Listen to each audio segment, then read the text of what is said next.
Oi, gente, sejam bem-vindos a mais um vídeo aqui no meu canal. E hoje eu vou trazer um vídeo falando dos meus erros e acertos na maternidade. Agora que meu filho tem um ano, agora que eu sou mãe há um ano, eu já consigo dizer mais ou menos assim, no que eu acho que eu errei, no que eu sei que eu acertei. E talvez isso ajude vocês, mães, também a analisar o que vocês estão fazendo, o que vocês querem fazer, se você ainda está grávida, né? Se você ainda não teve seu filho. Se eu posso te dar um conselho, é que antes de ser mãe, pronto, quando você estiver grávida, ou até antes de engravidar, né? É você já pensar como é que você quer criar o seu filho, o que que é importante para você, o que que é negociável, o que não é negociável. Que eu acho que a gente deve sempre pensar nisso antes, sabe? Eu acho que durante a gente também vai vendo, né? Às vezes a gente acha que uma coisa é certa e aplica isso no nosso filho e depois vê que na verdade não é tão certo, que dá para ir por outro caminho, né? A maternidade é assim e a gente nunca vai estar 100% certa, nem 100% errada. A maternidade também é um processo que envolve muita culpa, por parte da maioria das mães, eu acredito, né, que a gente sente culpa por muitas coisas. E a gente também tem que falar sobre os acertos, porque é importante, senão a gente vai ser aquelas mães que só sabe se criticar, e a gente não quer passar isso para nossos filhos, sabe? Porque os filhos separam em tudo, eles veem tudo, sabe? Quanto maiores eles forem, mais eles vão ver. E ninguém quer ter uma mãe que se culpa, que se sente mal por tudo, né? Porque nossos filhos amam a gente e querem que a gente esteja bem, querem que a gente seja feliz, né? Enfim, sem mais delongas, eu vou começar pelos erros, né? É melhor a gente começar pelo ruim e depois ir pro bom, né? Mas eu já aviso aqui que os erros que eu pensei, assim, né, que eu vou falar aqui, não são erros graves. Eu acho que nossos erros na maternidade nunca são graves, sabe? Muitas vezes dá pra gente não voltar atrás, mas fazer de forma diferente, para que seja diferente daqui pra frente, sabe? Então vamos lá. O primeiro erro foi fazer cama compartilhada desde o início. Desde o início que o Vicente veio pra casa, a gente. Pronto, no começo não era cama compartilhada. No começo ele dormia no carrinho dele, na alcofa, né? No Moisés, como fala no Brasil, né? Porque ele era muito pequenininho, a gente ainda não tinha berço, então a gente colocou ele pra dormir no Moisés e ele ficava lá, dormia bem, sabe? Isso durou o quê? Mais ou menos, sei lá, um mês. E depois a gente começou a fazer cama compartilhada.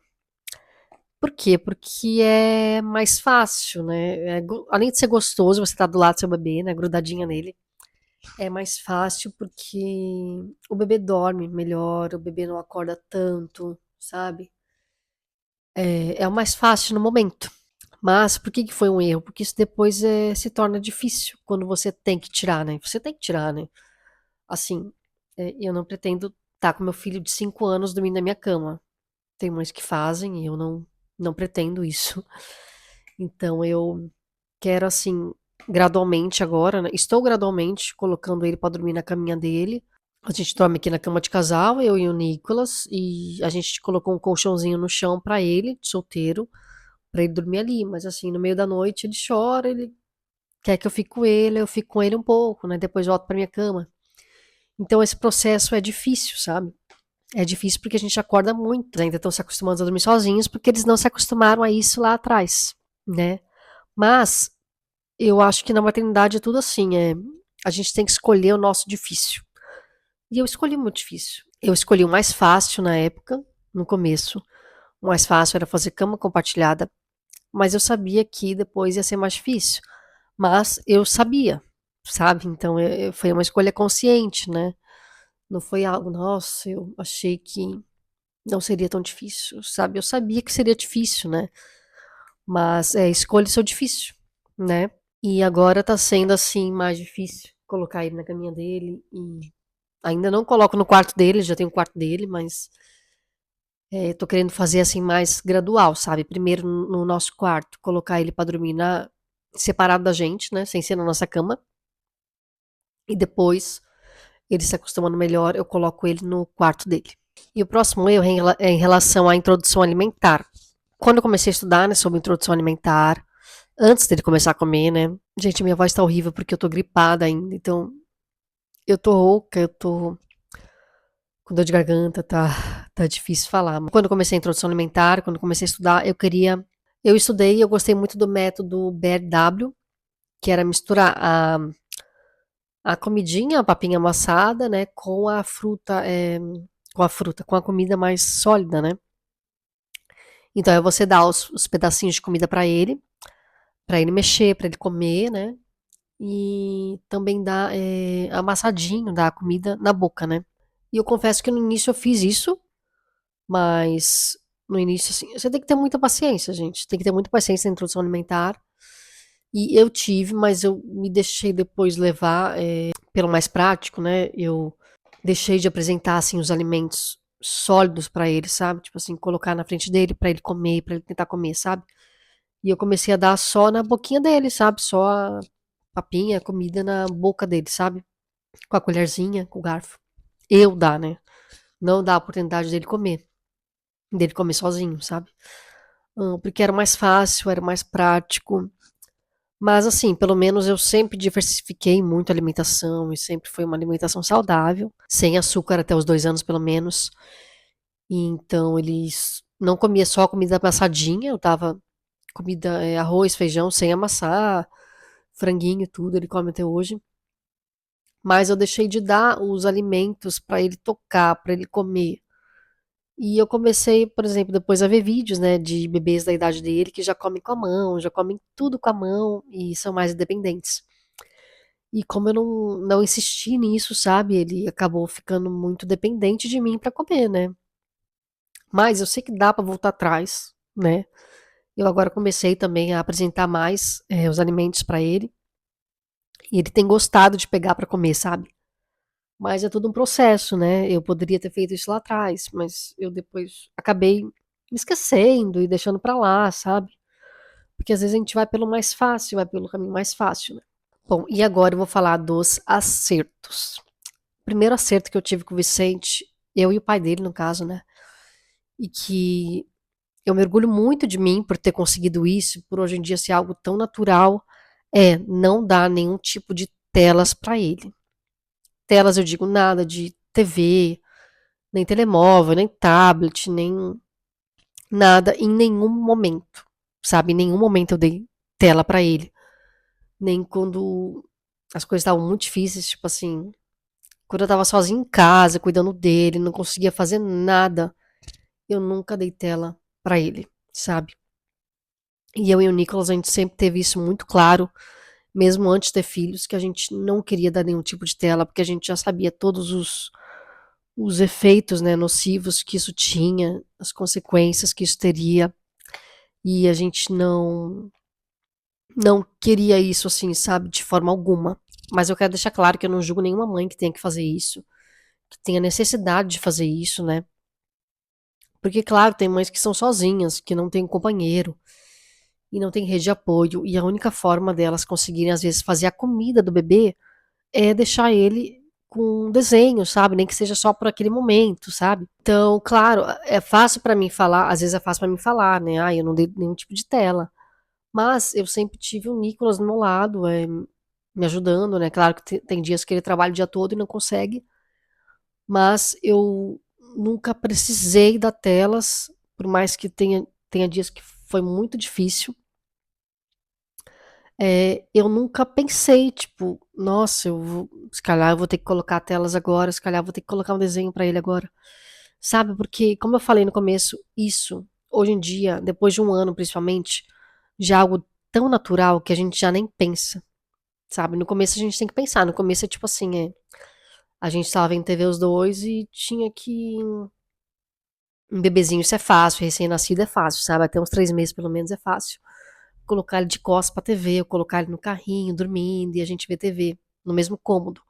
Hoje em dia a gente já não consegue ver TV no mesmo cômodo que ele, sabe? Mas no começo a gente tinha que se lembrar, tipo, ah, não, o Vicente não pode ver tela, então tem que colocar ele de costas, não sei o quê. Hoje em dia já é algo tão automático que a gente já não pensa mais, sabe? Foi um grande acerto pra gente, sabe? Porque, por exemplo, eu já vi pessoas falarem mesmo, e eu já vi que é verdade, a gente já viu que é verdade, que crianças que não têm tela, que não têm acesso a telas, elas, quando se deparam com uma tela, elas não ficam assim vidradas, sabe? É muito mais fácil uma criança que tá acostumada a telas ficar vidrada numa tela do que uma criança que não tá. Porque, por exemplo, às vezes a gente vai num café ou no restaurante e tá uma TV ligada. Ele não fica de frente pra TV, mas ele mesmo que olhe algumas vezes, ele não, tipo, não liga, não se importa, sabe? Não, parece que nem tá ali pra ele, sabe? Porque ele já não tem interesse, porque ele tem interesse por outras coisas. Então, se eu posso te dar um conselho, e se você tiver a possibilidade, não dê telas pro seu filho. É a melhor coisa que você pode fazer por ele. Se você for pesquisar, né, tudo que isso pode trazer de ruim pro seu filho, você vai ver. Eu acho que todo mundo conhece alguém, né, algum bebê que tem acesso a telas e vê o quanto isso é prejudicial, sabe? Mas é claro, quanto mais você dá, mais prejudicial é. Talvez se você dê telas, sei lá, 10 minutos pro seu filho por dia, pode ser que você não note consequência nenhuma, nenhuma sequela. Mas quando você dá telas como se fosse realmente a sua rede de apoio total, né? É possível notar. Outro acerto que eu falei do sono, né? Dele dormir com a gente, tal, da cama compartilhada, mas que foi um erro. Mas o que foi um acerto foi a gente sempre fazer rotina de sono, rotina, o ritual noturno, né, com ele, desde recém-nascido mesmo. Então a gente sempre fez o ritual de sono, tipo assim, dar o banho nele, um banho relaxante, colocar as luzes da casa mais apagadas, tipo luz amarela, sabe, luzes mais amarelas de presença, não aquelas luzes tipo do quarto de cima, sabe? E desde sempre a gente fez isso, esse ritual, e de dormir sempre na mesma hora. Claro que às vezes sai da rotina, você viaja ou tem algum compromisso, né, e sai da rotina, mas mesmo quando a gente sai da rotina, o Vicente, por já estar acostumado a dormir bem, ele sempre dormiu bem, sabe? Então, ele sempre dormiu assim muito bem à noite. Hoje em dia ele acorda, sei lá, uma ou duas vezes na noite. A tendência é ir acordando menos, né? Conforme eles crescem, se alimentam melhor, né? Com comida mesmo. E a gente acertou muito nisso, porque desde recém-nascido, assim, basicamente, ele já tinha horário pra dormir. E ele já entendia que a noite era o horário pra dormir. Então, faça isso com seu filho, sabe? Não subestime o poder da rotina. Rotina é tudo, gente. O bebê ama rotina. No começo é difícil, porque às vezes o casal tem um horário, né? Vai dormir mais tarde. E depois tem o bebê, e o bebê tem que dormir bem mais cedo. Isso às vezes, né, mexe com a rotina do casal. Mas o que foi bom também ter feito isso foi o Vicente dorme mais cedo que a gente. Dorme tipo 7 horas, 7, no máximo 8. Então a gente depois tem um tempo de casal pra estar sozinho, pra ver série. Às vezes a gente janta depois, né? Como ele dorme cedo, a gente acaba jantando depois. Então a gente janta junto, a gente vê série junto, a gente faz nossas coisas e consegue ter aquele tempo de casal que às vezes é o único tempo do dia, né? Outro acerto também foi ler pra ele desde que ele era recém-nascido. E ler, gente, tem muitos benefícios mesmo pra nós adultos, né? Em contrapartida, né, das telas, né?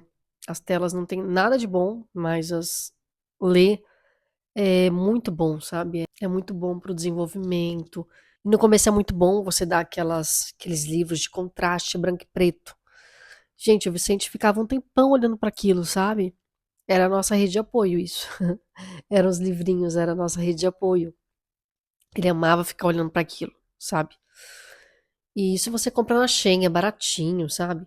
E depois eu comecei a comprar uns livrinhos também na Shein, com histórias, mas como eles, né, quando o bebê é pequenininho, você compra livros com histórias, tipo, pequeno, né? Não histórias, você não vai contar uma história pra ele.